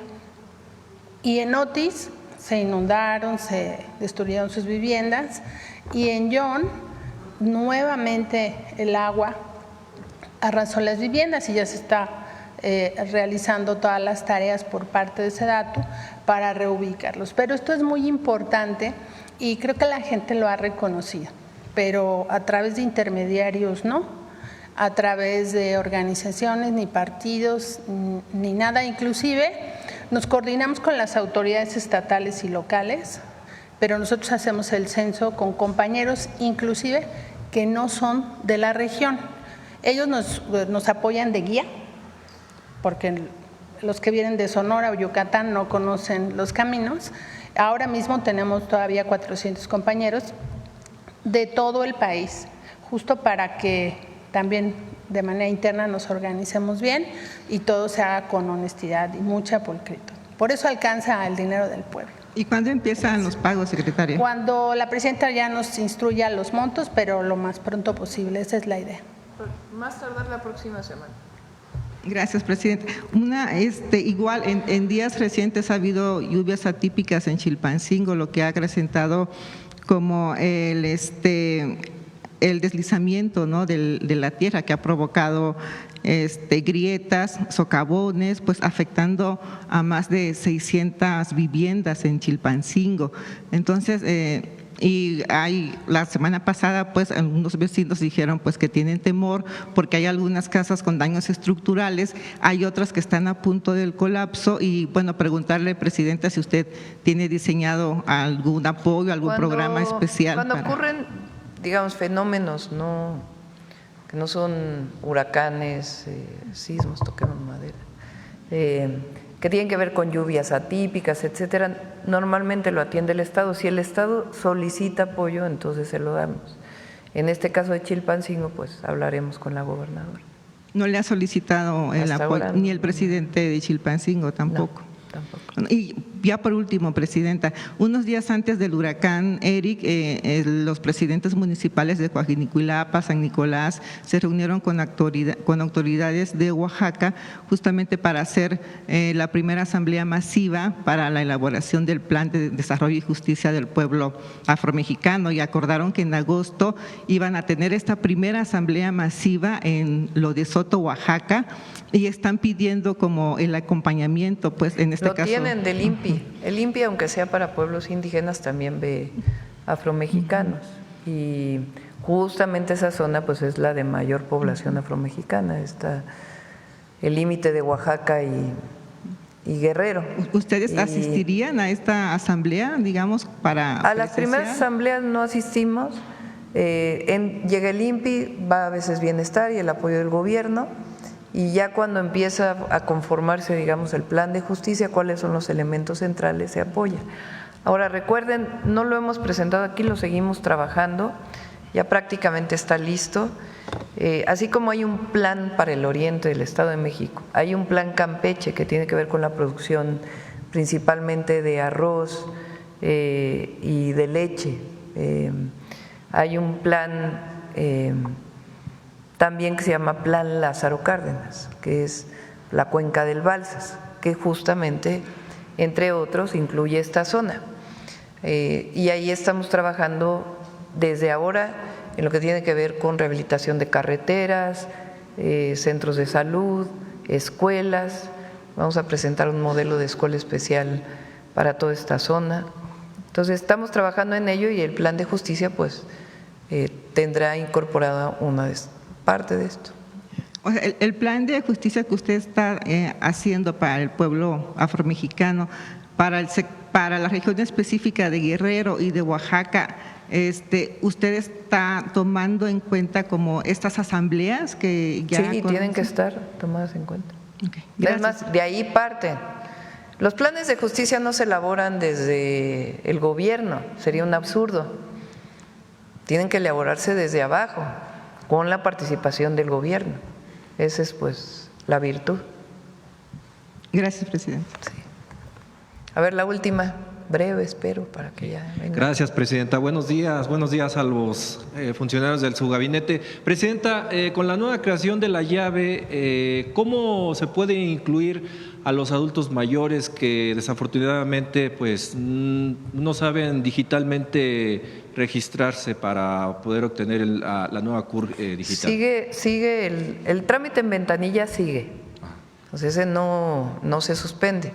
Lo que queremos pues es facilitarle la vida a las personas y que cada vez que haces un trámite no te pidan 5 veces los mismos papeles, sino que haya un archivo resguardado con datos personales que tenga pues tu comprobante de domicilio, tu acta de nacimiento, de tal manera que los documentos que emite el gobierno o los gobiernos estatales pues no tengan que pedirse otra vez cada vez que se hace un trámite. Ese es uno de los objetivos y facilitarle la vida a las personas. En los donde van a seguir las ventanillas, pues ahí va a haber asesoría para que se pueda tener la llave, si es que así lo deciden. Presidenta, también, bueno, sabemos que es reciente la creación de la plataforma. ¿Usted ya ha platicado con los asesores digitales de la creación de la plataforma para blindar un poquito más el tema de identificación de las personas que empiecen a realizar los trámites? Está blindado. Pues, o sea, para poder hacer llave, pues se hizo todo un programa de ciberseguridad para garantizar el resguardo de los datos personales. Ok, presidenta. Como segundo tema, no me presenté, soy Víctor Buendía para Víctor Blogs y México Informa de YouTube. Presidenta, le había escuchado la semana pasada ya la inversión que se va a hacer en el oriente del Estado de México, incluso estuvo la gobernadora, estuvieron los gobernadores que están incluidos en esta… Los presidentes municipales. Los presidentes municipales. Usted sabe perfectamente que la zona de donde se encuentra el Peñón siempre se inunda cuando llueve muy fuerte, incluso hasta se suspenden las actividades de la línea que se encuentra, que recorre hacia el Estado de México. ¿Usted ya sabe si hay allí inversión para que ya no haya afectaciones hacia los usuarios que se trasladan de Chalco hacia la Ciudad de México y viceversa? Si ya tienen allí revisar pues…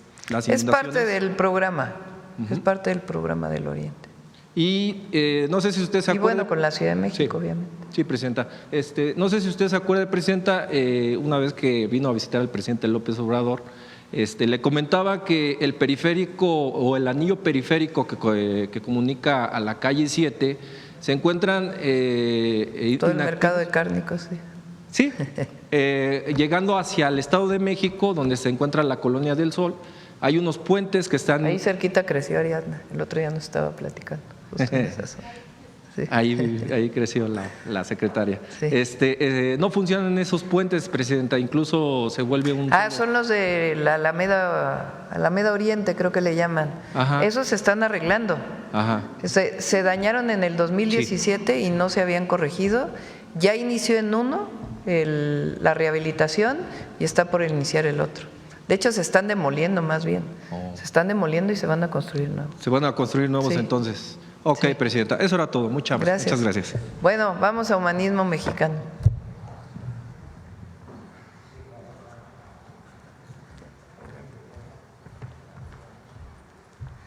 Con su permiso, Presidenta, buenos días a todos y todas.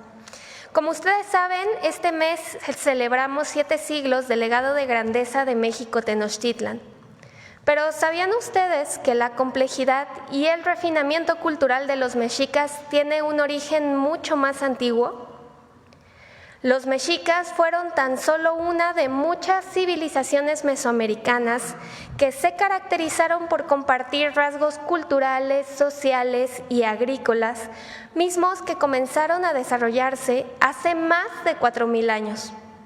Los olmecas en el Golfo de México y la gente de Tlatilco aquí en el Valle fueron los primeros en manifestar estos rasgos sobre los que se basaron civilizaciones posteriores, como la maya, la zapoteca, la teotihuacana, la tolteca y por supuesto la mexica.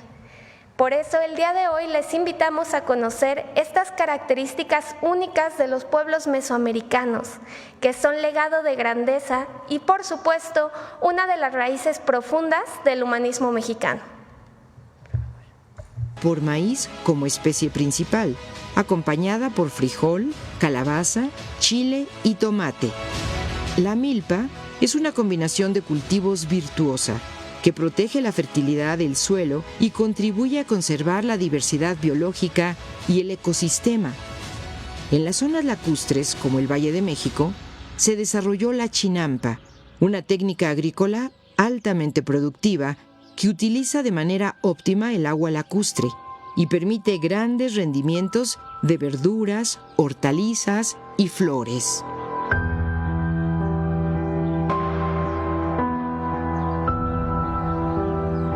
Esta compleja agricultura no hubiera sido posible sin el conocimiento y medición del tiempo, de las estaciones del año, de un preciso calendario agrícola de 365 días, complementado por un calendario sagrado de 260 días que normaba sus rituales y ceremonias religiosas. Los pueblos mesoamericanos eran profundamente religiosos. Compartían una cosmogonía que partía de la creación del universo por diosas y dioses que dividieron el cosmos en 3 niveles: el cielo, la tierra y el inframundo, estableciendo los 4 puntos cardinales con los que ordenaron sus casas, barrios, ciudades y centros ceremoniales. Las pirámides, presentes en todos sus asentamientos, eran la representación de las fuerzas creadoras del universo. Eran una montaña recreada que incluía los 4 puntos cardinales y que unía el cielo con la tierra y el inframundo.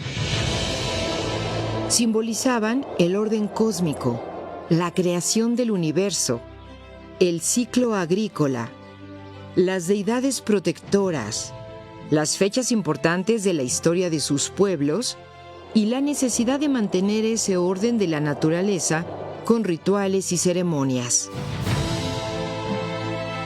Los seres humanos eran parte de ese orden cósmico y de sus ciclos, y debían contribuir a preservarlo.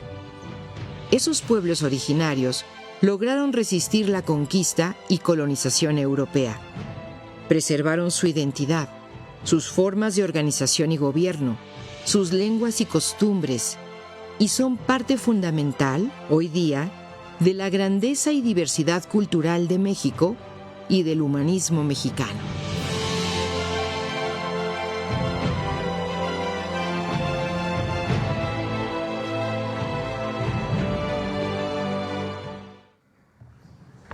Muchas gracias. Vámonos.